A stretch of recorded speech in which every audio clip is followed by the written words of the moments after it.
ഇറാനിൽ വിലക്കയറ്റത്തിനും സാമ്പത്തിക തകർച്ചയ്ക്കുമെതിരെ ആഴ്ചകളായി തുടരുന്ന വൻ പ്രതിഷേധങ്ങളിൽ കൊല്ലപ്പെട്ടവരുടെ എണ്ണം 2571 കടന്നതായി റിപ്പോർട്ട്. 1979 ഇസ്ലാമിക വിപ്ലവത്തിന് ശേഷം രാജ്യം കണ്ട ഏറ്റവും വലിയ ആഭ്യന്തര കലാപമാണ് നിലവിൽ നടക്കുന്നതെന്ന് ടൈംസ് ഓഫ് ഇന്ത്യ പുറത്തുവിട്ട റിപ്പോർട്ടിൽ പറയുന്നു.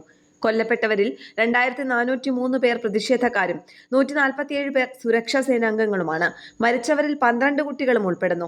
ഏകദേശം 17,100-ലധികം പേരെ ഇതുവരെ തടവിലാക്കിയിട്ടുണ്ട്.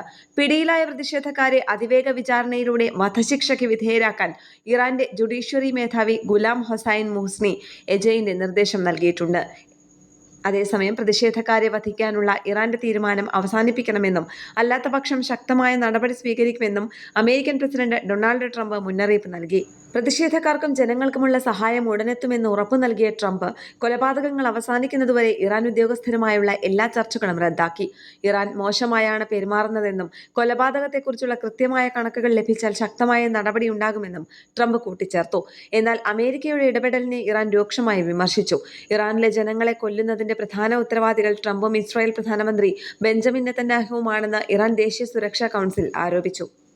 ഇറാനിലെ പ്രതിഷേധക്കാർക്ക് നേരെയുള്ള വെടിവെപ്പും അടിച്ചമർത്തലുകളും അവസാനിപ്പിക്കണമെന്ന് മുന്നറിയിപ്പ് നൽകുന്നതിനോടൊപ്പം ഇറാനുമായി വ്യാപാര ബന്ധം പുലർത്തുന്ന എല്ലാ രാജ്യങ്ങൾക്കും മേൽ 25% അധിക നികുതി ചുമത്തുമെന്നും ട്രംപ് പ്രഖ്യാപിച്ചിട്ടുണ്ട്.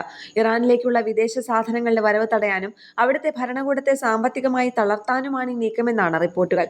ഇറാനിൽ ആഴ്ചകളായി നിലനിന്നിരുന്ന വാർത്താവിനിമയ വിലക്ക് ഭാഗികമായി നീക്കിയതോടെയാണ് മരണവിവരങ്ങൾ പുറം ലോകമറിഞ്ഞത്.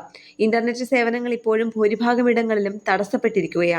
സാമ്പത്തിക പ്രശ്നങ്ങളിൽ തുടങ്ങിയ പ്രതിഷേധം ഇപ്പോൾ പരമോന്നത നേതാവ് അയത്തുള്ള അലി ഖമേനിക്കെതിരെയുള്ള നീക്കമായി മാറിയിരിക്കുകയാണ്. ടെഹ്റാൻ അടക്കമുള്ള നഗരങ്ങളിൽ ഖമേനിയുടെ മരണത്തിനായി ആഹ്വാനം ചെയ്യുന്ന മുദ്രാവാക്യങ്ങൾ ഉയരുന്നു. ഫ്രാൻസ് ഉൾപ്പെടെയുള്ള രാജ്യങ്ങൾ ഇറാനിലെ അടിച്ചമർത്തലിനെ അപലപിച്ചു. ആധുനിക ഇറാൻ ചരിത്രത്തിലെ ഏറ്റവും ക്രൂരമായ അടിച്ചമർത്തലാണ് ഇതെന്ന് ഫ്രഞ്ച് വിദേശകാര്യമന്ത്രി പറഞ്ഞു. ഇന്റർനാഷണൽ ഡെസ്ക്, കേരള പ്രണാമം.